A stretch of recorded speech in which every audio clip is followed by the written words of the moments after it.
Assalamualaikum warahmatullahi wabarakatuh. Alhamdulillahi rabbil alamin. Wassalatu wassalamu ala ashrafil anbiya'i wal mursalin, Sayyidina wa habibina wa syafi'ina wa qurrati a'yunina wa maulana Muhammadin wa ala alihi wa ashabihi wa dhurriyyatihi ila yaumiddin. Subhanaka la ilma lana illa ma 'allamtana innaka antal alimul hakim. Rabbi shrah li sadri wa yassir li amri wahlul 'uqdatam min lisani yafqahu qawli.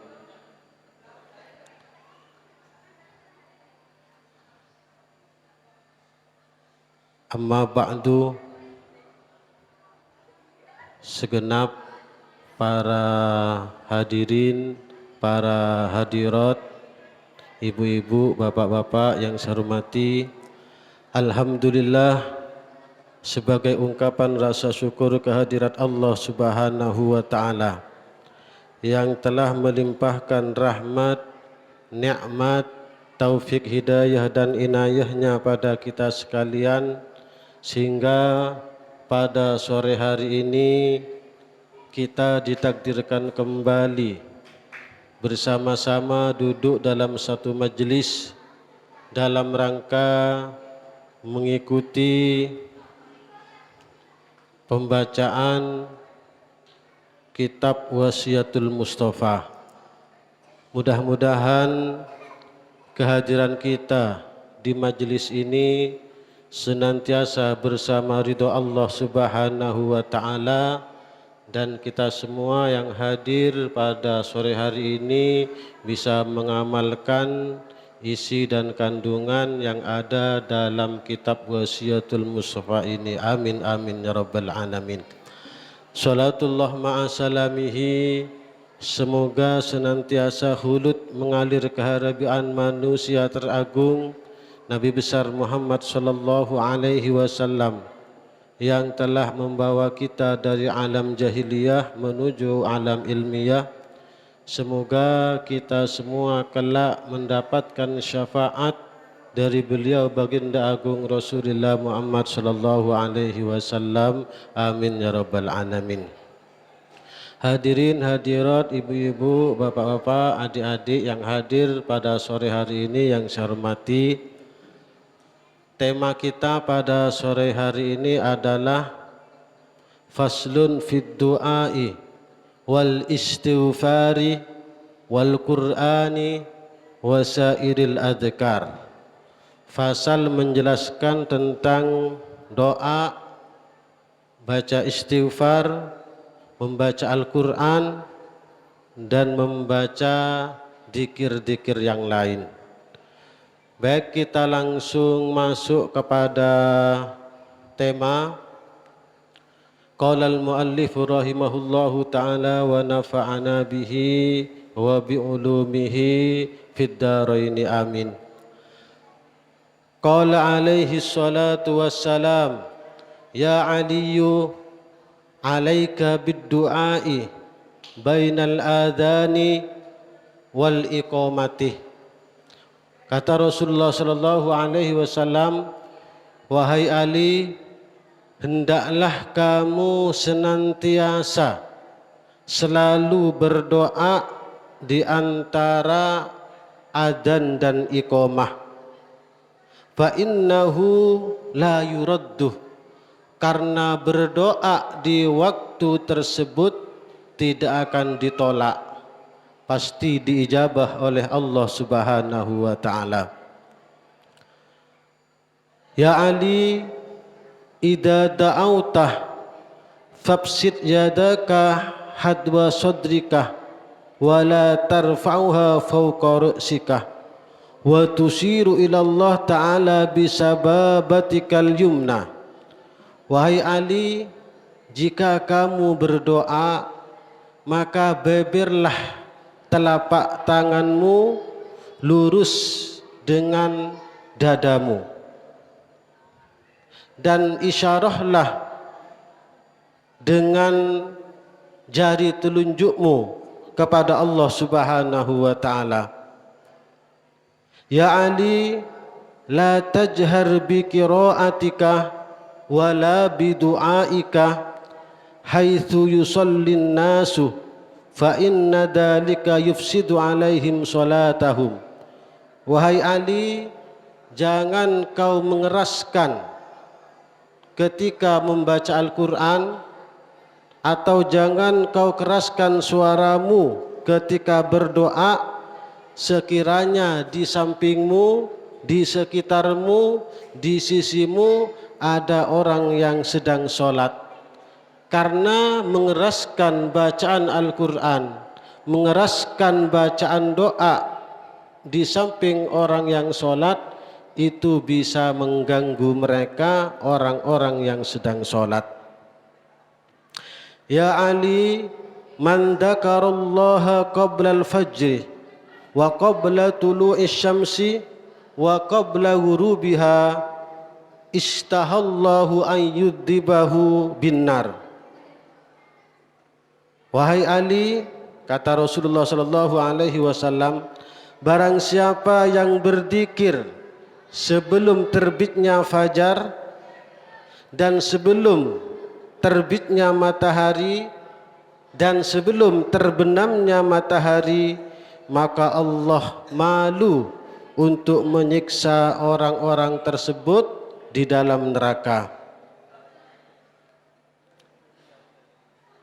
Ya Ali, idza shallaita faq'ud makanaka hatta tatlu asy-syamsa fa inna Allaha yaktubu liman yajlisu makanahu hajjatan wa umratan au itqa raqabatin au sadaqati alfi dinarin fi sabilillah.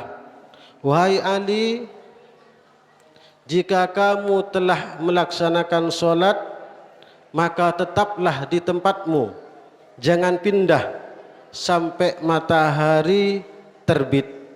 Karena sesungguhnya Allah Subhanahu wa ta'ala mencatat bagi orang yang duduk di tempat sholatnya sampai matahari terbit, dicatat seperti orang yang haji, seperti orang yang melaksanakan ibadah umrah, seperti pahala orang yang memerdekakan budak, dan sedekah alfu dinar, 1000 dinar. Baik, kita bahas satu persatu. Waktunya masih panjang, mudah-mudahan cukup. Pasal yang kita bahas pada sore hari ini adalah tentang doa. Sebelum kita lebih jauh membahas tentang doa, anjuran atau dalil yang menganjurkan untuk memperbanyak doa adalah di dalam Al-Quran. Qala rabbukum ud'uni astajib lakum innal ladina yastakbiruna an ibadatihi sayadkhuluna jahannama dakhirin. Jadi kata Allah Subhanahu wa ta'ala di dalam Al-Quran, wa qala rabbukum, dan Tuhanmu berfirman, ud'uni, mintalah kepadaku, doalah kepadaku, astajib lakum, maka aku akan mengabulkannya. Innal ladina yastakbiruna an ibadatihi sayadkhuluna jahannama dakhirin. Sesungguhnya orang-orang yang sombong, kata Allah, meninggalkan ibadah kepadaku, tidak mau berdoa kepadaku, maka mereka akan masuk ke dalam neraka jahanam. Itu anjuran berdoa di dalam Al-Quran. Kemudian anjuran berdoa di dalam hadis baginda agung Rasulullah Muhammad sallallahu alaihi wasallam. Kata Rasulullah sallallahu alaihi wasallam, liyas'al ahadukum rabbahu hajatahu, liyas'al ahadukum rabbahu hajatahu hatta yas'alahul milhah wa hatta yas'alahu sis'a na'lihi idang qata'ah hadis riwayat At-Tirmidzi. Hendaklah kalian meminta hajat kalian kepada Allah Subhanahu wa taala. Hendaklah kamu memohon kebutuhanmu, memohon kepada Allah Subhanahu wa taala, sehingga engkau memohon hal-hal yang remeh seperti garam atau tali sandalmu. Ketika tali sandal itu putus, maka mohonlah, mintalah kepada Allah Subhanahu wa taala. Itu anjuran berdoa dalam hadis Rasulullah sallallahu alaihi wasallam. Dan terkadang ketika kita berdoa sudah berbulan-bulan, bertahun-tahun, ternyata doa kita belum dikabulkan oleh Allah Subhanahu wa taala. Biasanya yang namanya manusia itu ngersulo, menyesal, sakit, tidak terima kalau doanya yang sudah bertahun-tahun tidak diijabai oleh Allah Subhanahu wa taala. Padahal yang pasti bukan tidak dikabulkan. Kalau mengatakan tidak dikabulkan oleh Allah Subhanahu wa taala itu salah. Tapi katakanlah belum dikabulkan. Karena ada beberapa cara Allah untuk mengabulkan permohonan hambanya. Jadi ada beberapa cara Allah mengabulkan doa dan permohonan dari hambanya. Menurut Ibnu Hajar Al-Asqalani dalam kitab Fathul Bari mengatakan, innal ijabatah tatanawwa'u. Terkadang di dalam mengabulkan doa hamba-hambanya itu Allah punya beberapa cara, punya macam-macam cara. Jadi untuk mengabulkan permohonan atau doa dari hambanya itu, Allah Subhanahu wa taala mengabulkannya dengan beberapa cara. Fataratan yaqul matlub bi ainihi alal fauri. Terkadang apa yang kita doakan kepada Allah, apa yang kita mohon kepada Allah, terkadang langsung dikabulkan oleh Allah Subhanahu wa taala. Itu cara pertama. Jadi cara pertama Allah mengabulkan doa hamba-hambanya adalah langsung mengabulkan apa yang menjadi permohonan hambanya, langsung dikasih cash, gak ditunda-tunda, langsung dikasih. Itu cara pertama. Wa tarotan yaqa'u walakin yataakharu li hikmatin fihi. Dan terkadang Allah mengabulkan permohonan hambanya itu tapi tidak secara langsung, ditunda, menunggu waktu yang tepat mungkin, atau menunggu waktu yang terbaik, sehingga Allah mengabulkan doa hambanya tidak secara langsung, melainkan ditunda, menunggu sampai ada waktu yang tepat, menunggu sampai ada waktu yang terbaik. Itu cara kedua. Kemudian cara ketiga, wa taruktan qad taqa'u al-ijabatu walakin bi ghairi ainil matlub haitsu la yakunu fil matlub maslahatan najizatan wa fil waqi maslahatan najizatan au aslaha minha. Kadang Allah mengabulkan doa tidak sesuai dengan permohonan. Jadi terkadang, ini yang ketiga, terkadang Allah mengabulkan doa itu tidak sesuai dengan permohonan hambanya, tapi justru Allah memberikan sesuatu yang lebih baik daripada yang diminta oleh hambanya. Terkadang Bu, terkadang Pak, apa yang baik menurut kita itu ternyata tidak baik menurut Allah Subhanahu wa taala. Maka kalau doa yang kita panjatkan kepada Allah tidak dikabulkan oleh Allah, malah diganti dengan yang lain, berarti yang lain itu menurut Allah lebih baik untuk kita, lebih baik bagi kita. Itu yang ketiga, cara Allah mengabulkan doa hamba-hambanya. Kemudian yang keempat, wa imma ayyusrifa anhu minasu misliha. Terkadang Allah itu tidak mengabulkan apa yang menjadi permohonan kita. Apa yang kita minta tidak dikabulkan oleh Allah Subhanahu wa taala, namun Allah menyelamatkan kita dari bala dan musibah. Itu juga berarti Allah mendoakan, mengabulkan doa kita, mengijabah doa kita. Tapi ijabahnya dengan menyelamatkan kita dari musibah dan bala yang seharusnya menimpa kita pada waktu itu, karena kita berdoa akhirnya kita diselamatkan oleh Allah Subhanahu wa taala. Itu yang keempat.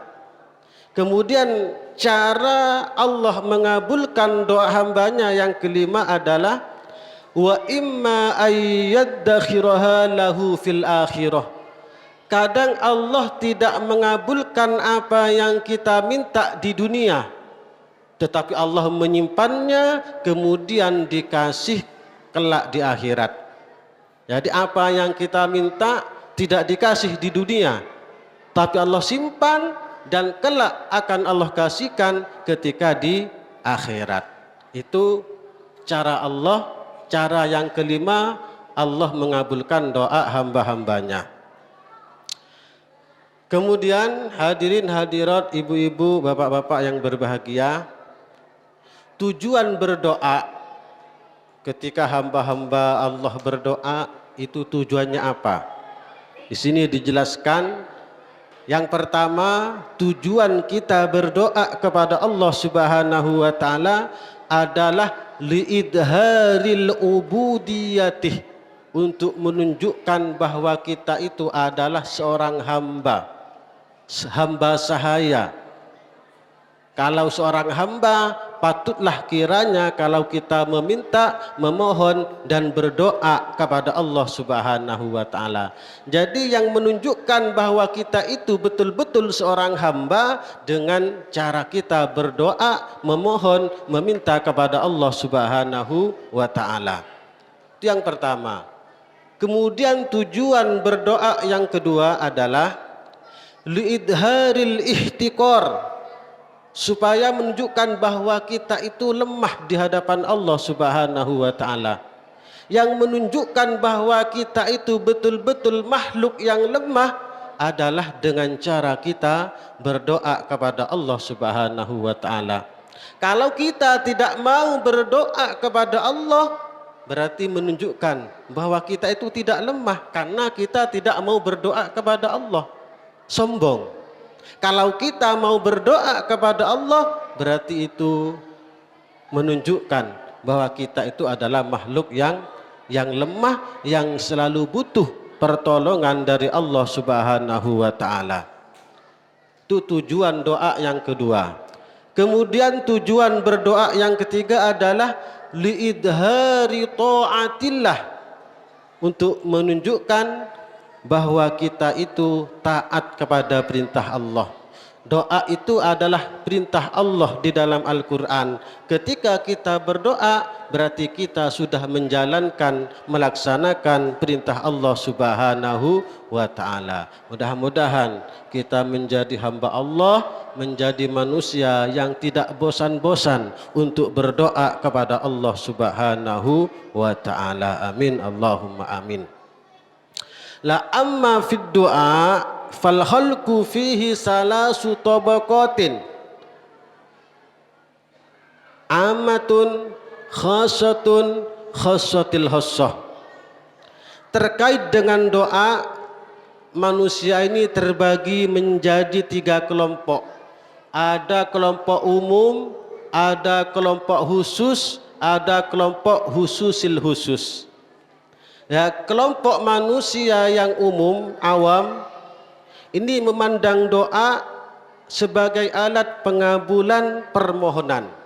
Jadi doa ini dipandang sebagai alat untuk mengabulkan permohonan hamba-hamba Allah.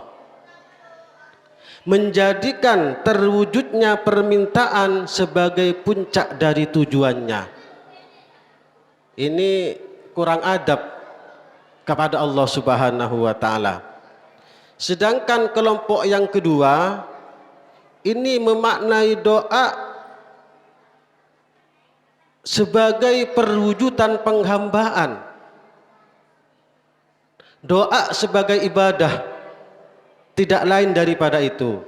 Jadi ketika manusia berdoa, kalau memandang doa itu sebagai ibadah, perintah dari Allah Subhanahu wa taala, maka apakah doa itu dikabulkan oleh Allah Subhanahu wa taala atau tidak dikabulkan oleh Allah Subhanahu wa taala tidak menjadi masalah. Yang penting ia berdoa karena doa itu adalah ibadah, karena doa itu adalah perintah dari Allah Subhanahu wa taala. Ini yang kedua, kelompok yang lebih tinggi khusus. Kalau yang pertama menganggap doa sebagai alat untuk mengabulkan doa, berarti kalau doanya tidak dikabulkan maka akan ada penyesalan, akan ada rasa sakit dalam hatinya. Ini kelompok yang paling rendah.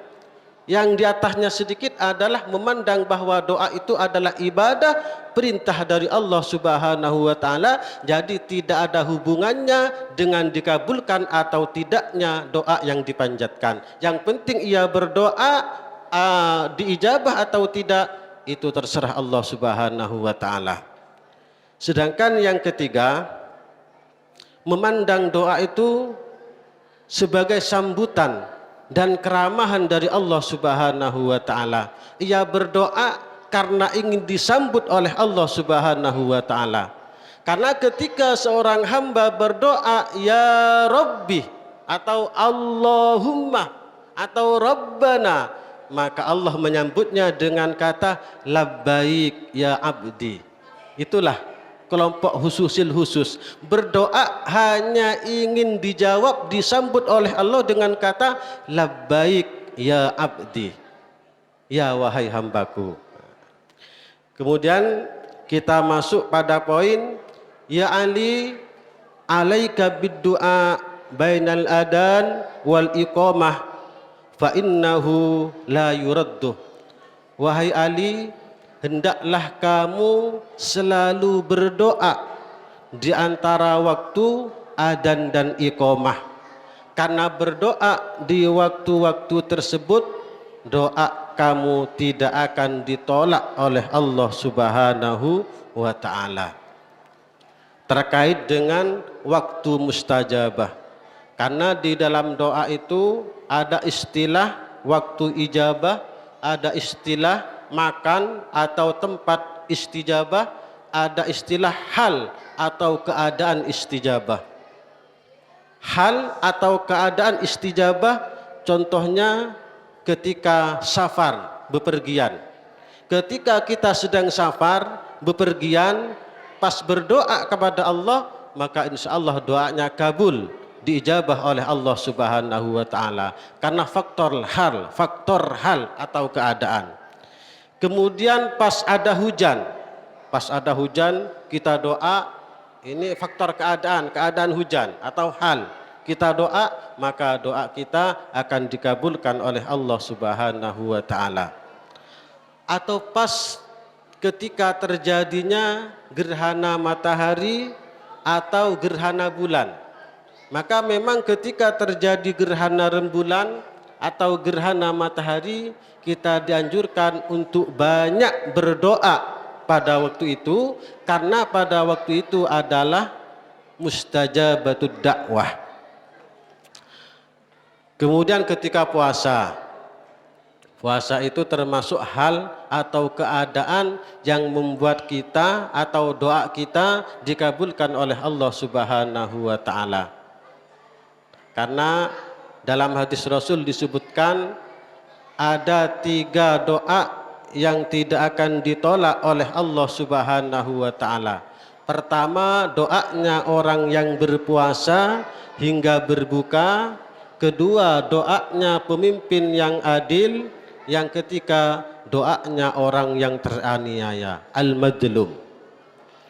Kemudian keadaan yang membuat doa kita diijabah oleh Allah Subhanahu wa taala adalah apabila seseorang itu madlum, sedang teraniaya. Orang kalau sedang teraniaya kemudian memanjatkan doa kepada Allah, maka doanya pasti dikabulkan, diijabah oleh Allah Subhanahu wa taala. Itu terkait hal atau keadaan yang menyebabkan doa kita diijabah oleh Allah Subhanahu wa taala. Yang kedua, waktul mustajabah. Ada waktu-waktu yang kalau kita berdoa di waktu tersebut, maka doa kita akan diijabah oleh Allah Subhanahu wa taala. Di antaranya adalah malam Jumat, malam Idul Fitri, malam Idul Adha, malam nisfu Sya'ban, malam 1 Rajab. Itu waktu-waktu yang mustajabah. Kalau kita berdoa di waktu-waktu tersebut, insya Allah doa kita akan dikabulkan oleh Allah Subhanahu wa taala.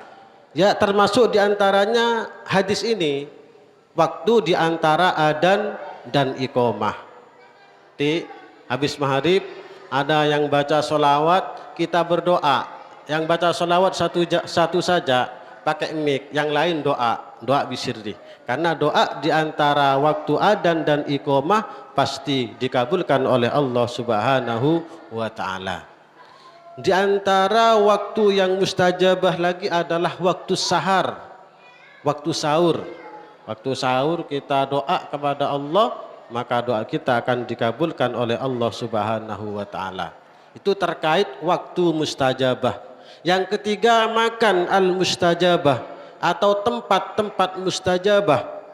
Di antaranya adalah yang banyak di Makkah nih, kayak Makom Ibrahim, kayak Hijr Ismail, kayak di Hajar Aswad, atau di Bukit Sofa Marwah kita panjatkan doa di sana. Kalau kita ditakdirkan pergi umroh atau pergi haji, kita perbanyak doa di sana. Karena banyak tempat-tempat di Mekah itu, di antara Masjidil Haram itu yang merupakan tempat mustajabud doa. Termasuk di antaranya di dalam Ka'bah, hanya saja kalau Ka'bah tidak dibuka untuk umum.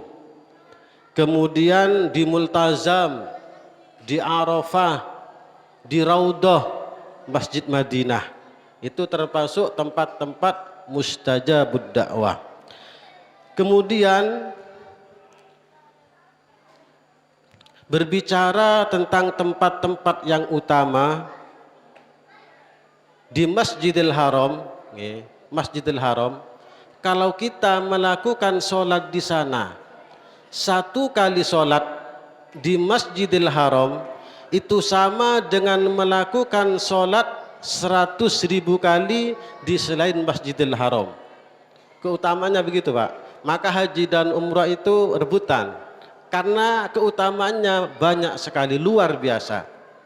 Sholat satu kali di Masjidil Haram itu sama dengan sholat 100.000 kali di selain Masjidil Haram.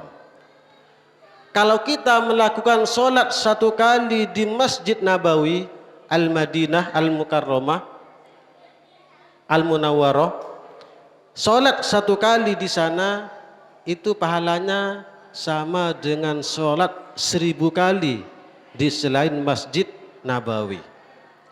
Dan sholat satu kali di Masjidil Aqsa itu pahalanya sama dengan sholat 500 kali di selain Masjidil Aqsa. Itu keutamaan. Maka safar yang sunnah kata Rasulullah SAW adalah safar ketiga tempat ini, Masjidil Haram, Masjid Nabawi, dan Masjidil Aqsa. Karena keutamaan-keutamaan yang dijanjikan oleh Allah yang sangat luar biasa di tempat-tempat tersebut. Mudah-mudahan kita ditakdirkan oleh Allah bisa berziarah ke tiga tempat tersebut. Amin Allahumma Amin. Begitu juga ketika kita melaksanakan kebaikan, ibadah di bulan-bulan haram. Bulan haram itu ada 4, bulan Dzulqa'dah, Dzulhijjah, Muharram, dan Rajab. Di 4 bulan ini kalau kita melakukan kebaikan, melakukan ibadah, maka pahalanya dilipat gandakan oleh Allah Subhanahu wa taala. Tapi begitu juga ketika kita sebaliknya melakukan kemaksiatan, kedurhakaan di bulan-bulan haram, maka dosanya pun dilipat gandakan oleh Allah Subhanahu wa taala. Maka hati-hati di bulan-bulan haram, jangan sampai kita bermaksiat karena dosanya bisa berlipat ganda. Kemudian kita lanjut. Ya Ali, la tajhar bi qiraatika wala bidu'aika haitsu yusallin nasu fa inna dalika yufsidu alaihim salatahum. Wahai Ali, kata Rasulullah, janganlah keraskan bacaan Qur'anmu, janganlah mengeraskan bacaan dzikirmu selama di tempat itu, di sisimu ada orang yang sedang melaksanakan sholat, karena itu hanya bisa mengganggu orang yang sedang sholat. Sama-sama ibadah, tapi tingkatan ibadah sholat ini lebih tinggi dari yang lain. Jadi kalau di masjid kita baca Quran, kita baca dzikir, baca sholawat, baca rotib, baca apapun, kalau di masjid, kalau ada orang yang sedang sholat, maka bacaannya harap dipelankan, khawatir mengganggu orang yang sedang sholat. Ya, begitu juga sekarang ini bulan Ramadan, ketika tadarus ini, hendaknya jam 10 malam pakai speaker tidak masalah, cuman pakai speaker ruangan, jangan pakai speaker atas, khawatir mengganggu orang-orang yang mau istirahat. Karena seharian sudah bekerja, tidak sempat istirahat, di rumah kalau belum jam 10 diganggu oleh anak-anak, tidak bisa istirahat, jam 10 mungkin waktunya istirahat, maka tadarusnya jangan pakai speaker atas, pakai speaker boleh, tapi pakai speaker ruangan. Sama-sama ibadah mengganggu sholat tidak boleh, apalagi kalau tidak ibadah. Ngobrol, banter, cedeki wong sholat di masjid, tambah dosa. Wong ibadah saja tidak boleh mengganggu orang yang sholat, apalagi tidak ibadah. Apalagi kalau pas tarawih, anak-anak kecil petasan, main petasan, banter-banteran, tidak boleh, tambah dosa. Apalagi pas orang-orang sedang melaksanakan sholat tarawih. Maka baik sekali kalau umpama di masjid, di musola sedang dilaksanakan sholat berjamaah, orang yang lewat di depan sini misalkan atau di masjid yang lain, kalau lewat di depan masjid sedangkan di masjid itu sedang dilaksanakan sholat berjamaah, lebih baik mesin dimatikan. Kalau di sini sudah enggak dinaikin ya. Kalau di masjid lain itu ada yang dinaikin. Maka kalau lewat di depan masjid, pas masjid sedang melaksanakan sholat berjamaah, lebih baik mesinnya dimatikan, khawatir mengganggu orang-orang yang sedang melaksanakan sholat. Lebih baik lagi kalau ada tulisan mohon matikan mesin karena sedang dilaksanakan sholat berjamaah, biar yang lewat ngerti, paham, sehingga mesinnya dimatikan.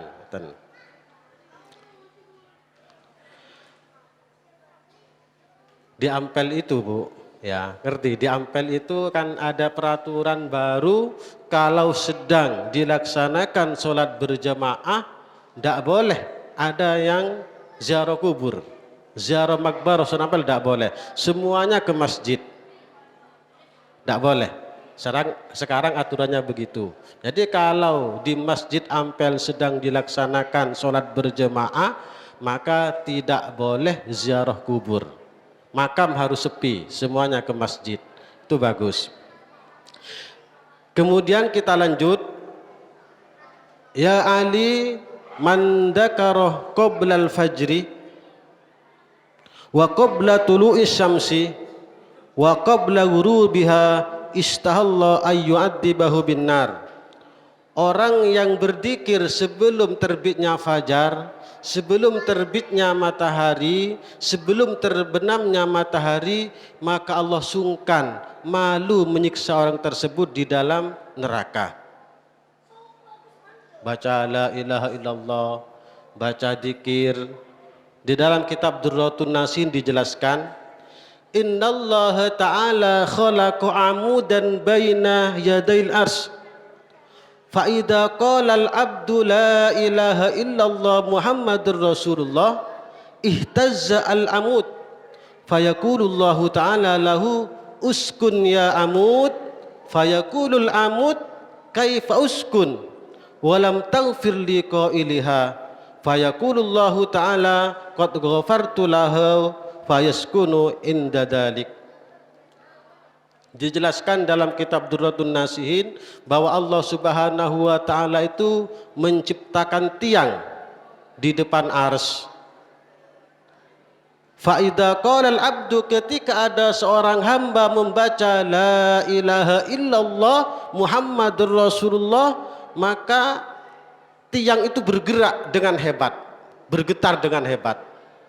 Ketika mendengar ada seorang hamba menyebut atau berzikir la ilaha illallah, tiang itu bergetar dengan hebat. Kemudian Allah berfirman, wahai tiang, diamlah. Tiang menjawab, wahai Allah, bagaimana aku bisa diam sementara engkau tidak mengampuni orang yang telah melafadzkan la ilaha illallah. Ini semacam sabotase dari tiang kepada Allah. Kalau Allah tidak mengampuni dosa orang yang melafadzkan la ilaha illallah, maka tiang itu terus bergetar dengan hebat. Ketika Allah mengampuni orang-orang yang berzikir la ilaha illallah, maka baru tiang itu diam, anteng, tenang, tidak bergerak. Ini dalam kitab Durratun Nasihin. Kemudian kata Nabi Muhammad sallallahu alaihi wasallam dalam hadis qudsi, man qala la ilaha illallah dakhala hisni. Barang siapa yang membaca la ilaha illallah, maka ia ada dalam penjagaanku, kata Allah, dalam perlindunganku.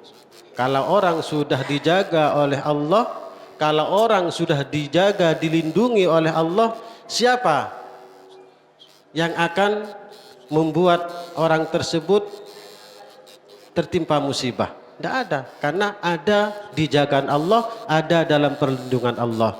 Mudah-mudahan dengan senantiasa melanggengkan, membaca dzikir la ilaha illallah, kita semua senantiasa dalam penjagaan Allah, dalam lindungan la ilaha illallah. Amin amin Allahumma amin. Kemudian dalam hadis yang lain, barang siapa yang membaca la ilaha illallah, maka dosa-dosanya dihapus oleh Allah Subhanahu wa taala dan ia berhak masuk ke dalam surga. Dosa-dosanya dihapus. Orang non muslim ketika masuk Islam, walaupun dia 50 tahun berada dalam non muslimnya, kemudian setelah 50 tahun masuk Islam dengan membaca la ilaha illallah, maka dosa-dosanya selama 50 tahun itu dihapus, dimaafkan, diampuni oleh Allah Subhanahu wa taala. Maka la ilaha illallah ini termasuk dzikir penghapus dosa. Karena waktunya sudah habis, kurang lebihnya mohon maaf. Hadanallahu wa iyyakum ajma'in. Assalamualaikum warahmatullahi wabarakatuh.